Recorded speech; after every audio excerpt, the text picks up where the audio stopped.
Redson TV kwoli webali kubanga okyatugoberera webali kubanga otambula naffe gwe yamala okusubscribinga bwatanaba kubanga osubscribinga njagala kusaba nyongera okujjukiza nti kirira wansi awo olaba ekigambo subscribe kikwateko osubscribinge ku channel eno okwate kade akaka notification obeere nga tomisinga nsonga yonna ojja kubeera omu ku abo abanasooka okumanya Redson TV ng'etaddeyo ensonga yonna. Omukulu Gravity omutujju amanyidwa nga Wabuyu ayongedde okubanga ate akaaba amazige era nga bwe twogerera gakaaba gakomba. Facebook page ye erabikanga nayo emaze okubanga bagikwatakwatamu awo abaana bagamba ffe tujja kusomesa essomo ensonga za copyright ojja zitegeera. Nfunyeeko ku mawulire agamu nga kirabika n'oluyimba lwe yabadde yakasemba okuteekayo nalwo labika nga luggiddwayo. Gravity omutujju yaggula olutalo ku Robert Kyagulanyi Center bannayuganda bangi ne bamugamba ssebo olutalo olugudde ku bannayuganda so si ku Robert Kyagulanyi Center kuba njagala okutegeeza nti ne wetwogerera Robert Kyagulanyi Center n'ebigenda maaso tabimanyi nako ali bweru wa ggwanga ali mu ggwanga erya Germany ali eri awangula award yafunye award emanyiddwa nga Cinema for Peace Honorary Award era ng'eno award abasajja abaakagifunako mulimu omusajja amanyiddwa nga Papa omusajja yali Papa yali mu category kati Robert Kyagulanyi Center gyali award gyamaze okubanga ate aweebwa. Twabikuwadde olunaku lwajjo kuliko omukyala former presidential candidate ow'eggwanga lya United States of America amanyiddwa nga Hillary Rodham Clinton n'omusajja ow'amaanyi ennyo ate nga naye ali ku lisiti eno Robert Kyagulanyi Center bayinza okubanga ssaawa zino bwe tuliko eyaliko UN Secretary General amanyidwa nga Ban Ki-moon ndoza mumanyi bulungi nnyo omusajja oyo be bantu abali mu category eyo abakawangula ku award eyo Robert Kyagulanyi Center gyava okubanga ayongera okubanga awangula. So kati mwami wa Buyu ali mu kulwanagana ne bannayuganda naye nga tamanyi. Njagala okutegeeza nti ne DJ Ericom retired DJ Ericom avuddeyo n'ategeeza eggwanga nti bannange mugamba mutya amawulire amalungi okuva e Busaabala ategeezeza nti ali ku ploti eri yennyini Gravity gyagamba mbu agizimbako eddwaliro buloko 273 Busaabala n'ategeeza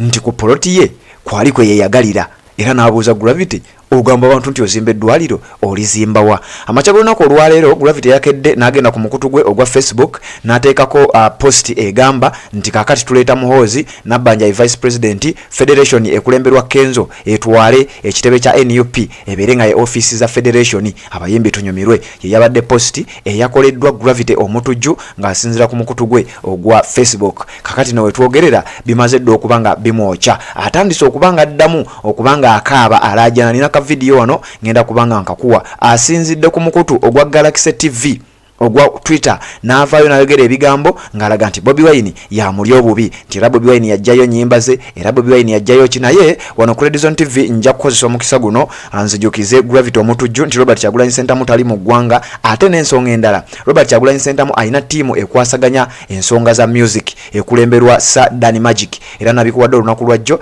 Dan Magic yagenze mu studio n'akwata oluvannyuma lw'okufuna notification nti Gravity omutujju yataddeyo oluyimba nga yayozezza bwoza nga bwazzaatera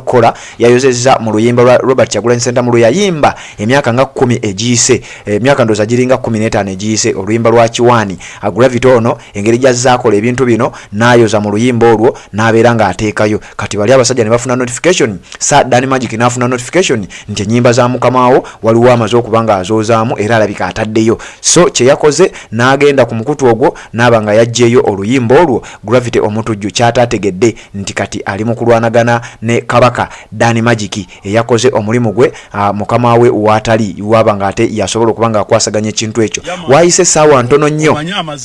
mutabani wa Kafeero mutabani wa mugenzi Paulo Kafeero amanyiddwa nga Kafeero Swazi n'abanga naye agenda ku YouTube era n'atekinga down oluyimba lwa Walumbe Zaya naye nga luno oluyimba lwe lwaleeta Gravity omutujju okubeera ng'ensi emumanya singa si luyimba olwo Gravity ne wetwogera olunaku olwaleero yandibadde mu music industry y'eggwanga Uganda yandibadde teri wamanyikiddwako yadde eddakiika n'emu. Oluyimba lwa Walumbe Zaya olwamuleeta mutabani wa Paulo Kafeero yamaze okubanga ate naye aluwakankulayo ku mutimbaga ku YouTube account YouTube channel ya Gravity omutujju era ezo ennyimba zaweze 2 jukira ennyimba we ziwera 3 nga zijjibwayo ku mukutu ogwo mukutu gwennyini YouTube eba egushatinga down ne bange egujjako so kakati Gravity omuntu jwa ali mu kulaajana naye nga ne byalaajana tabitegeera butegeezi kubanga ensonga za copyright yaluddewo okutegeera ki ekigenda mu maaso era njagala nkuwa akatambi kano ng'alina byayogera ebitakwatagana byayogedde njagala mbikuwe obeere ng'obiwulira ojja bitegeera ojja tegeera nti Gravity yawalampa omwerama nnyo gw'atasobole kubeera nga nnyonnyola njagala nkuwa ebigambo bino obiwulire byayogedde naye ng'ayita ku mukutu ogwa Galaxy TV yetaddeyo ensonga eno era bannayuganda bangi beebuuziza naye Galaxy efaaki era lwaki Gravity omutujju ate nga yamaze okutegeeza ensi nti akolera Muhoozi era ali Muhoozi project Galaxy TV ekitegeeza nayo yandibanga eri mu Muhoozi project soko ulize ebigambo bya Gravity then nzije tubeere nga tweyongerayo sawa yonna amazima gatuuka mwene mulimba ne mwetolola ne mukola kine muzanya obubadi bwonna amazima gatuuka ate nga makambwe ennyo mwasoze kwagala page yange mwasoze kwagala channel yange bagibaninge mboluyimba olunnyonnyola ebintu ebituufu n'enkola yammwe entuufu lulekera bibwa leero ebukeeredde nga mwakize mu page yange ya Facebook ne mugendako ne muteekako nonsense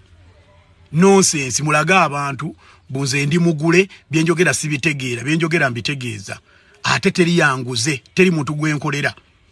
okitegeera njogera nganze dobozi lya mutuuze ebbanga lyomaze mu bwe mupi bomaze nga gwe leader wa opposition kiki wali okoze ekirabibwako okitegeera tolowooza ogenda kunziba amaaso oboziba abantu amaaso ogende ku page yange muteekeko yo nonsense wammwe buno Muhoozi simanga abere gundi simanga nupu ebere bweti eyo posti ababakinze page yange bebataddeko yo kasasiro naye sigenda zikiza sigenda powa kubandi ku mazima teri muntu gwenkole obonno bwe bwongo bwa Gravity omutujju bwe buti bwe bumugamba ye abuuza Robert Kyagulanyi Ssentamu okuva waberera MP kintu kiki wakola kakati eddwaliro lyagamba lyabanja Robert Kyagulanyi Ssentamu doze ensonga ezo sijja kubanga nziddamu naye ensonga ebadde esinga obukulu ez'ennyimba eza Gravity omutujju ezitandise okubanga abaana baziwakankulayo ne batakoma okwo ne bagenda ne ku mukutu gwe ogwa Facebook nagwo abamu bagulipootinze abamu bagezezaako guhakinga bakozesezza engeri ez'enjawulo naye abasinga obungi bagamba Gravity alimba eyo posti yagikoze wabula afunye warnings okuva mu bantu ab'enjawulo ne bamugamba naye gwe musajja gwe ekintu kyogendako tokitegeera Robert Kyagulanyi Ssentamu gwalwanagana naye we twogerera nga bwe nkugambye ali mu ggwanga lya German naye Gravity omutujju yalowooza alwanagana ne Robert Kyagulanyi Ssentamu atalina mu ggwanga so kati ebyo nabena tugenda kujja live tubeere nga tubikuwa obeere nga obimanya bulungi nnyo webale kubanga okyagobera Redison TV webale kubanga otambula naffe ebbanga lyonna atanaba kubanga osubscribinga kikole genda olabe ekigambo subscribe kikwateko osubscribinge ku channel yaffe kwata kade akaka notification ogenda kuba tomesinga nsonga yonna obeere nga otambula naffe tolina kyofiirwa bw'osubscribinga obeera otambula butambuzi naffe amawulire gonna ge tuteekayo amawulire gonna gwe tuleeta obeera omu ku abo abanasooka ng'okumanya singa tunaaba tutaddeyo ensonga yonna Redison TV kwoli ganye mu updates eziddako tulina amawulire ge tugenda okukuleetera wano ku live tugenda kukola live era mu dakiika si nnyingi nnyo beerako Redison TV obeere ng'otambula naffe mu nsonga nga zino